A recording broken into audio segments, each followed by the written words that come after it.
Magandang araw po, welcome po sa aking channel of 9 TV. Patalasasan po, meron po ba kayong mga properties na napapabayaan or non-performing assets? Plan nyo ibenta, pero wala kayong oras magbenta nito. Kung ito'y pagkakatiwala nyo po sa amin, tawag lang po ko sa aking numero. Usap po tayo, gawin ko po ng video for free. Yes, libre po, wala po kayong babayaran. Tutulungan pa namin kayong mabenta ang inyong property. Kami na po bala sa marketing, sa boosting or paid ads. Even sa tripping, hindi na po kayo mapapagod sa pag-entertain ng mga buyers. Kami na po bala sa lahat. Tawag lang po kayo. Nandito po tayo ngayon sa Malabon kung saan meron po tayong bagong video presentation, isang 2-story house. May lot area po ito na 150 square meters at may floor area na 200 square meters.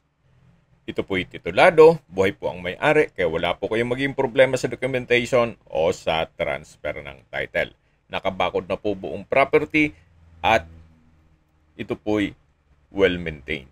Kaya anytime po na ma-acquire nyo to, ito po'y ready for occupancy. At ito po'y 4-year-old pa lang. At tungkol naman po sa issue ng baha, well, noon po, nang hindi pa nagagawa yung mga pumping stations, ay given na po. Pero ngayon, maayos na po. Wala na pong baha dito sa area. Ito po yung barangay road. At ilang steps lang po ay nasa main road na kayo. Kung saan, kompleto din po ang mga business establishments. Malapit din po ito sa simbahan, sa groceries, convenience store, remittance center, private at public schools, kaya accessible po lahat, even sa public transportation. Yung natatanaw natin na street dun sa kanto, yan po yung main road. Ito po yung concrete fence, then meron pong stainless na gate. Dito po sa loob ng property ay kakasya ang dalawang sasakyan o sedan.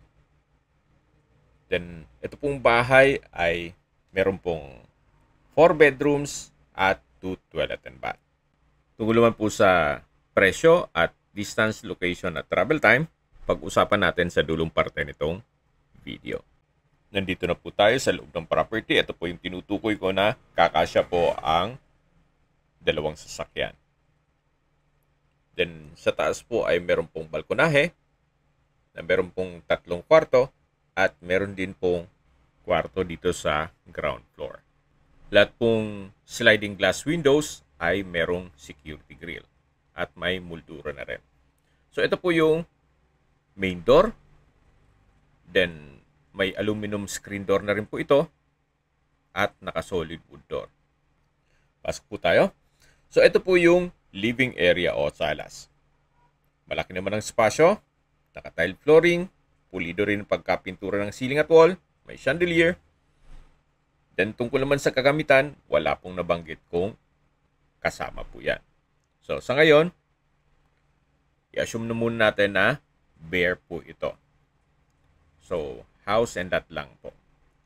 Tungkol naman sa furnishings, kung may maibigan kayo, pwede naman nating i-negotiate ito. So mula po dito sa corner side, ito po yung mismong living area na napakalaki po ng espasyo. Then, meron pong access dito na papunta naman sa common toilet and bath. Maayos naman po ang toilet fixtures. From floor to ceiling po itong tile bathroom wall at may shower. Naka-spandrel ceiling na rin po siya. So, ito po yung common toilet and bath. Then, balik po ulit tayo dito sa living area. Then, matatanaw natin yung main door. Okay, lipat po tayo para ma-check natin yung ibang parte nitong bahay. Itong mga sliding glass windows ay meron rin pong blinds. At mapapansin nyo po, marami pong mga glass windows. Kaya maliwalas. Then dito naman po yung dining area. Then may chandelier sa taas nito. At maayos naman po ang pintura ng ceiling at wall. At ito po ay naka-tile flooring na rin. So, mula po dito sa dining area, ito naman po yung bathroom. Meron pong bathroom sink, bathtub, then from floor to ceiling po ang tile bathroom wall at may shower. So naka-spandrel din po ang ceiling nito. Ito po ulit yung dining area at dito naman po yung formal kitchen. May kitchen countertop, may double stainless sink with faucet, then ito pong wall-mounted cabinets is made of aluminum and glass. Then naka-ceiling cove design na rin po at may center lamp. Then kitchen window with security grill at meron pong storage ng kitchen utensils. So ito naman po yung first bedroom. Kung meron man po kayong PWD or senior citizen sa pamilya, ito po yung para sa kanila. May dalawang glass window with blinds and security grill. Then center lamp. May wardrobe. Naka-tile flooring. At pulido din po ang pagkapintura ng ceiling at wall. Then solid wood door na rin po siya.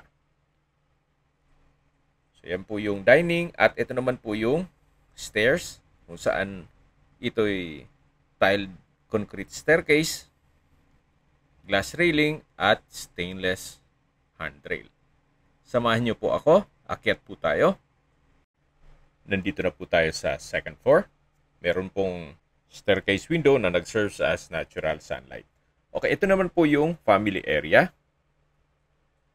Then, sa dulo po ay yung balkonahe. Check po natin itong first bedroom. Ito po yung naka-solid wood door. Malaki naman po ang spasyo nito. Meron pong wardrobe. Then, glass window with security grill. Ceiling cove design with center lamp. May window type aircon. At naka-tile flooring na rin po ito. Ito po yung second bedroom ng buong bahay. So, lipat po tayo dito sa kabilang kwarto. Ito naman po yung third bedroom. So, halos kasing laki lang po nung kabilang kwarto. Meron din pong dalawang glass window with blinds and security grill. Ceiling cove design with center lamp. Then, meron din pong wardrobe at drawer. So, ito po yung third bedroom. Labas po tayo. Ito po yung family area. Then, yan po yung fourth bedroom. Mas malaki po ang espasyo nito compare dun sa dalawa. Naka-ceiling cove design. May split type aircon. May glass window with blinds and security grill. Wardrobe. Then study table. Tile flooring. At pulido rin po ang pagkapintura ng ceiling at wall. So ito po yung fourth bedroom. Lalabas po tayo para check natin yung balkonahe. Ito ulit yung family area. Then ito pong access dito sa balkonahe o terrace ay may security grill at sliding glass door. So mula po dito hanggang dun sa dulo ang balkonahe. At matatanaw nyo po yung garahe at main gate. Then yung mga magiging kapitbahay. Habang naglilibot po tayo, summarize ko lang po, ito pong property ay nasa Malabon. May lot area po ito na 150 square meters at may floor area na 200 square meters. Ito po ay titulado, kaya wala po kayong maging problema sa documentation o sa transfer ng title. Ito pong bahay ay halos 4 na taon pa lang po. Kaya wala po kayong ipapagawa dito, gawa ng ito'y well-maintained. Sa distance, location at travel time portion na po tayo. So mula po sa main road, ito po'y walking distance lang. At mula naman po sa Robinsons Department Store at Supermarket, at malapit din po ito sa Fisher Mall, ang distance is 1.2 kilometers at ang travel time is 4 minutes.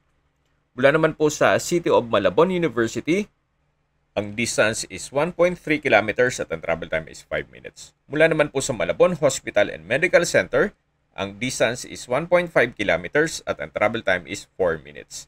Yan po yung lagi kong binabanggit sa aking video na dapat niyo i-consider sa paghanap ng property yung meron pong malapit na hospital. Hindi ko naman po sinasabing sakitin kayo, yan naman po for emergency purpose lang naman. At mula naman po sa Malabon Public Market, ang distance is 1.2 kilometers at ang travel time is 5 minutes. Mula naman po sa New Manila International Airport sa Bulacan, ang distance is 18 kilometers at ang travel time is 52 minutes. Mula naman po sa Terminal 3 Airport sa Manila, ang distance is 27 kilometers at ang travel time is 48 minutes. Okay, sa presyo na po tayo. Binebenta po ito ni owner sa halagang 10.8 million pesos net. Ibig pong sabihin, si buyer na po ang sasagot sa lahat ng taxes at expenses with regards to documentation. Kung may mga katanungan po kayo, tawag lang po kayo sa aking numero. At sa mga kababayan naman natin na sa ibang bansa, meron po akong Telegram. Sa mga iPhone user naman, may iMessage. Meron din pong Imo, Skype, Viber at WhatsApp. Same number lang po, 0917-316-3399. Sa mga nagtatanong naman po ng aming Facebook, meron po aming Facebook page na Nov9 TV at Facebook Reels Video. Meron din pong TikTok at Instagram. May ibang YouTube channel po kami na The Nov9 TV channel at Nov9 TV Listings. Sana po naibigan nyo ang video presentation. Paki-like and subscribe na lang po sa aking channel para ma-update din po kayo sa aking future listings. Kung sakali po hanap nyo yung mas malaking sukat na lupa, meron din po kami ibang listings na pwede nyong pagpilian. Huwag po kayong mag-atubiling tumawag sa amin, then let us know your budget para malaman namin kung anong property pwede naming ilok sa inyo. Sa lahat pong viewers, subscriber at nagtiwala po sa amin, salamat po sa suporta. Ingat po kayo lagi at yung pamilya. Maraming salamat po.